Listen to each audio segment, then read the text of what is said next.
Hello people, welcome to the fresh blog. यह है मेरी XUV 500 जो एक 2012 मॉडल की कार है। महिंद्रा के द्वारा बनाई गई मोनोकॉक शैसी पे बेस्ड ये उनकी पहली गाड़ी थी। आप ओडोमीटर में चेक कर सकते हैं, ये गाड़ी 1,22,000 किलोमीटर चल चुकी है।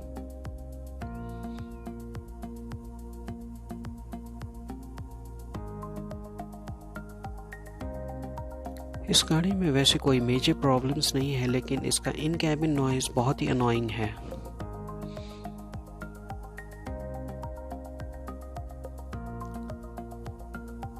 इसके डोर पैनल्स बहुत ही रैटल करते हैं, जिससे एक अनोइंग नॉइज़ पैदा होती है। आज के इस ब्लॉग में मैं आपको इस नॉइज़ को एलिमिनेट करने के तरीके बताऊंगा। ये ड्राइवर साइड का सेकंड डोर है। मैं आज को इसका डोर पैनल खोल के और इसका रैटलिंग नॉइज़ हटा के बताऊंगा। सबसे पहले आपको ये प्लास्टिक निकाल लेना है। इसको आप अपनी तरफ खींचेंगे तो ये आराम से निकल आएगा।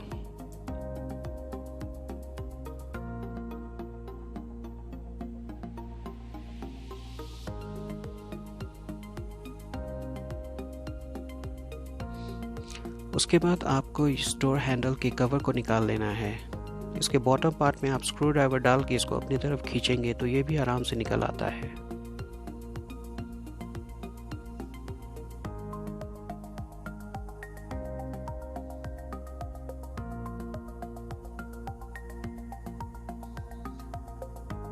यहाँ पे आपको 3 स्क्रू लूज करने होंगे। एक स्क्रू इसके डोर लीवर के अंदर रहता है और 2 स्क्रूज इसके डोर हैंडल्स के अपर और लोअर पार्ट पे हैं। डोर पैनल को ओपन करने के लिए इन 3 स्क्रूज को निकाल लेना बहुत ही ज़रूरी है।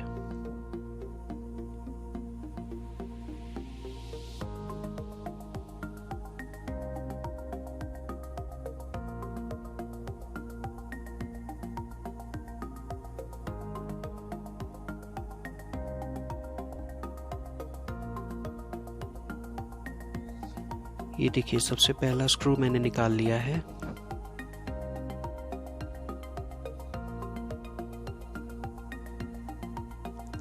डोर हैंडल्स के स्क्रू को अभी निकालेंगे हम।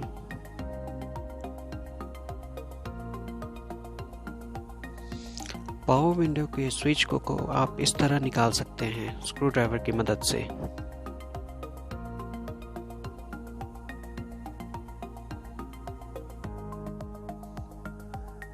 ये पावर विंडो स्विच है और ये सॉकेट, इस सॉकेट को आपको डिस्कनेक्ट करना है।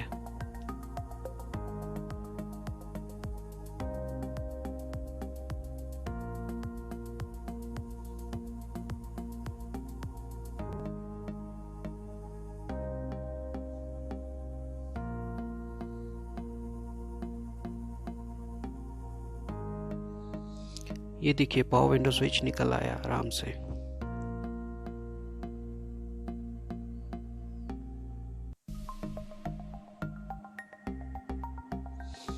उसके बाद आपको डोर पैनल के बॉटम पार्ट में स्क्रू ड्राइवर डाल के अपनी तरफ खींचना है, जिससे जो डोर लॉक्स होते हैं वो निकल आते हैं।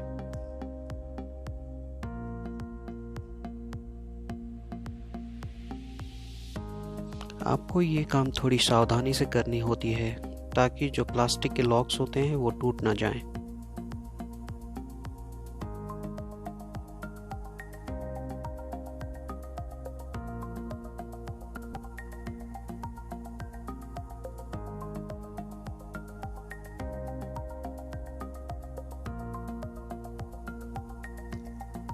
अब हम डोर हैंडल्स में लगे हुए दोनों स्क्रूज को निकाल लेंगे।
सारे स्क्रूज निकालने के बाद आपको डोर पैड निकालने में थोड़ी सी तकलीफ़ आ सकती है, क्योंकि ये थोड़ा जाम हो सकता है। आपको ध्यान दे के इसको अलग कर लेना है।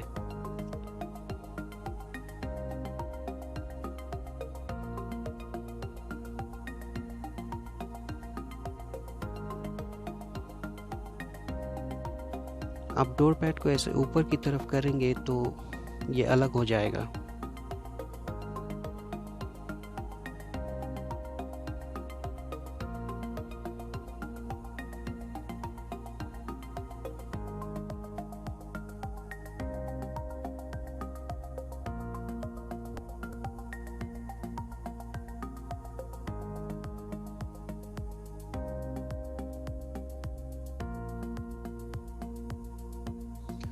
डोर पैड को अलग करने के बाद आपको जितने वायरिंग सॉकेट्स दिखते हैं सबको आपको डिस्कनेक्ट कर लेना है।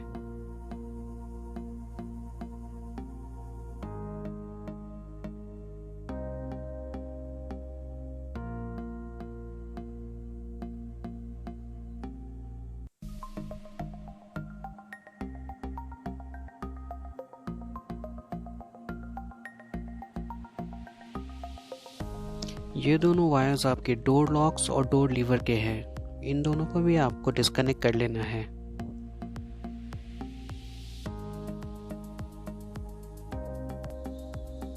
अब देखिए, आपको ऐसे स्पंज के टुकड़े काट के उस पे ग्लू लगा के डोर पैड पे चिपकाने हैं। यही स्पंज आपके रैटलिंग नॉइज़ को एलिमिनेट करने में मदद करेंगे।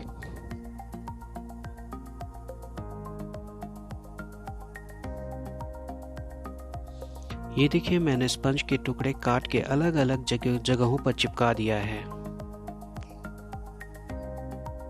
आप ध्यान दें कि इनको सूखने दें ताकि अपनी जगह पे पकड़ बना लें। इन स्पंज के टुकड़ों से ये होता है कि आपके डोर पैड और डोर के बीच के गैप्स थोड़े फिल हो जाते हैं, जिससे रैटलिंग नॉइज़ बहुत ही कम हो जाती है।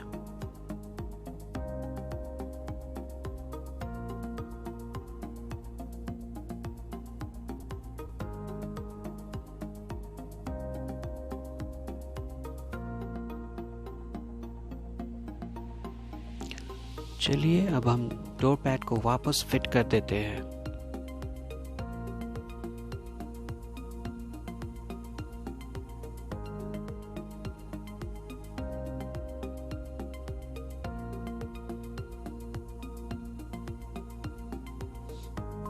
सबसे पहले आपने जितने वायरिंग सॉकेट्स को अलग किया था उन सबको वापस फिक्स करना है।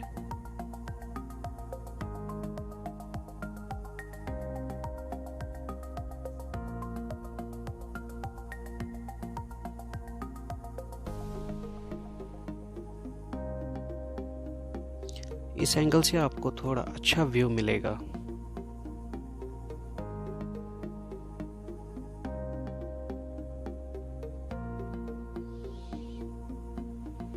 देखिए मैं कैसे इन सॉकेट्स को उनकी जगहों पर वापस प्लग इन कर रहा हूँ। आप ध्यान रखें कि कोई भी सॉकेट छूटे ना।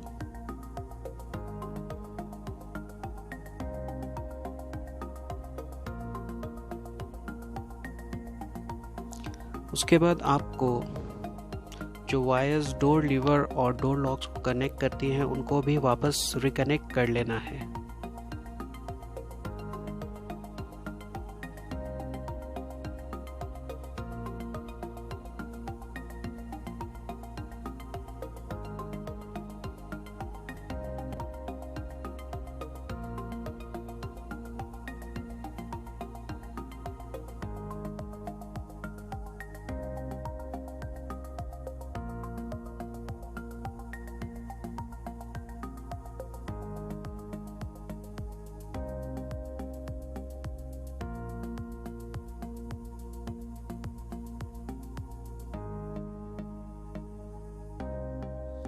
सबसे पहले डोर पैड को फिट करते वक्त आपको उसका ऊपरी भाग उसकी जगह पे बिठाना है।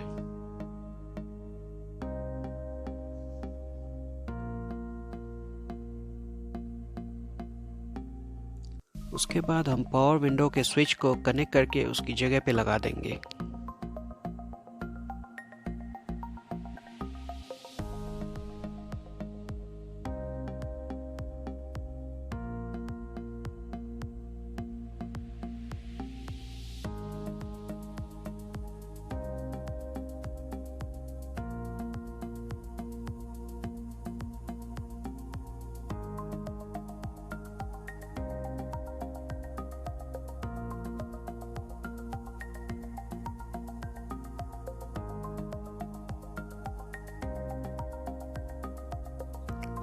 अब आपको डोर पैड को टैप करके उसके प्लास्टिक लॉक्स को उनके ग्रुप्स में बिठा देना है।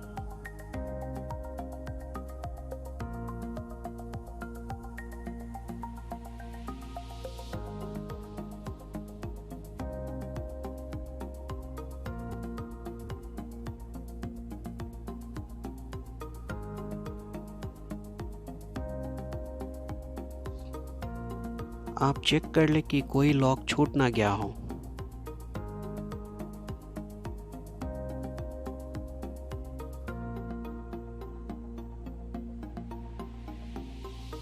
अब उन तीनों स्क्रूज को उनकी जगहों पर वापस स्क्रू कर देना है ताकि वो डोर पैड को मजबूती से अपनी जगह पर होल्ड कर सके।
आपको ध्यान रखना है कि आपने जितने पार्ट्स डोर पैड को खोलते वक्त निकाले थे उन सब को वापस अपनी जगहों पर फिक्स करना है।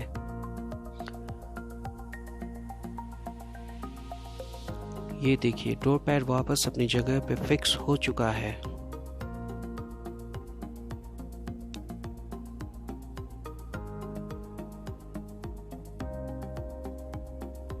चलिए अब हम पावर विंडो स्विच को चेक कर लेते हैं। पहले इग्निशन ऑन कर लेते हैं।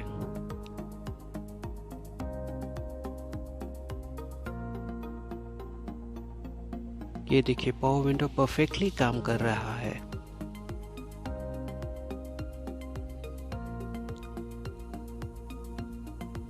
हम डोर को बंद करके एक बार अंदर से खोल के भी देख लेते हैं ताकि अंदर का लीवर काम कर रहा है नहीं ये भी पता चल जाए। सब कुछ परफेक्टली वर्किंग है।